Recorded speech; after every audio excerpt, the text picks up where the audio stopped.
Hey, what's going on, y'all? So it's Jay Coleman with REI Talk with the Colemans. So hey, we wanted to just share. Marsha and I just got back from driving for dollars, and hey, I'm in my kitchen right now, but Marsha and I just got done driving for dollars. Just wanted to kind of share a few things with you guys, kind of what we saw when we were out there. So clearly, right now, there's a lot of stuff going on. There's Marsha right there, Marsha Coleman, everybody. If you we'll say something about Marsha in the very, very end. But nonetheless, hey, if you guys are out there driving for dollars, we want to kind of give you guys driving for dollars is still a very, very great way of getting leads and things like that to follow up on. And we wanted to share a couple key things of things to look out for when you're driving for dollars. So one, and not in this order, but just a few key things to look out when driving for dollars when you're out there. One, look for properties that might be boarded up, right? If they're boarded up, they could be potentially vacant, right? So, in those scenarios, those are leads you want to follow up with. If there's a for sale by owner sign in the yard, follow up with that. If there is a for lease or for rent sign in the yard, follow up with that. If you see a lockbox on a property, follow up with that.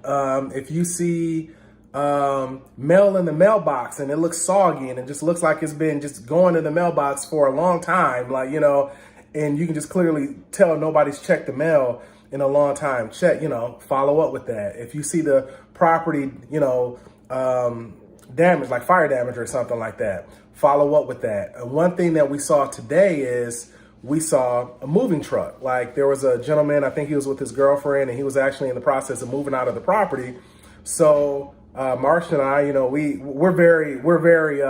Marsha and I are very approachable. We like to actually talk and build relationships with people. So I got out of the truck and I went over there and I said, hey man, hey, my wife and I are investors, and hey, we buy in this area. And I was just curious. I see you have a moving truck right now. Are you moving out or are you moving in? He said, hey, I'm moving out. And I said, okay, well, awesome. I said, hey, are you the owner of the property? He said, oh, no, I'm the tenant. I'm just getting ready to move out. I said, okay, well, hey, would you mind giving my business card or my phone number to your landlord, which is the seller, to see if he'd be interested in actually selling the property? Because think about it, especially right now, dealing with the corona and the COVID, all this stuff, just dealing with all this, if you have a tenant that's getting ready to leave that property, that could have been potentially an eviction.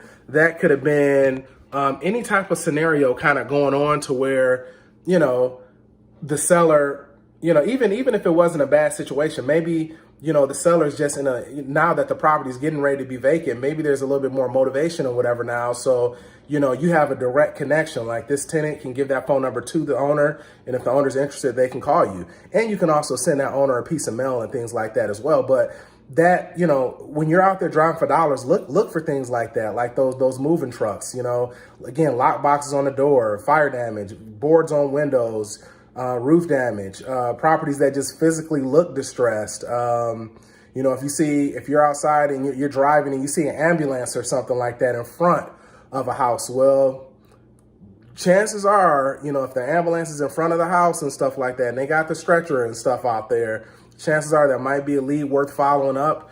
Who knows what's going on? Maybe a loved one could have just recently passed away. Maybe you reaching out to that family saying, hey, I'm an investor. I buy properties in the area.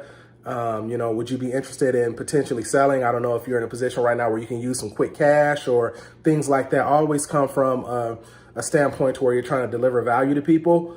And I think that people will be a little bit more open, but, just things like that. So when you're driving for dollars, there's a lot of different signals to look for, but we just wanted to share those couple with you. All right.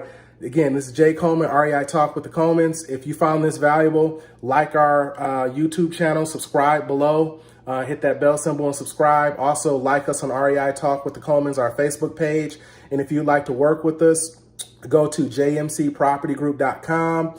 There is a JV Your Deal tab on there. So if you have a deal that you need some assistance moving, we'd be more than happy to work with you. We work with a lot of wholesalers in our market, new and experienced every month, and help them move their deals. Also, if you are in need of a realtor, contact my wife, Marsha Coleman. She'd be more than happy to help you. So again, Jay Coleman, REI Talk with the Colemans. Take care. Hope you got some value from this. Happy investing. Bye-bye.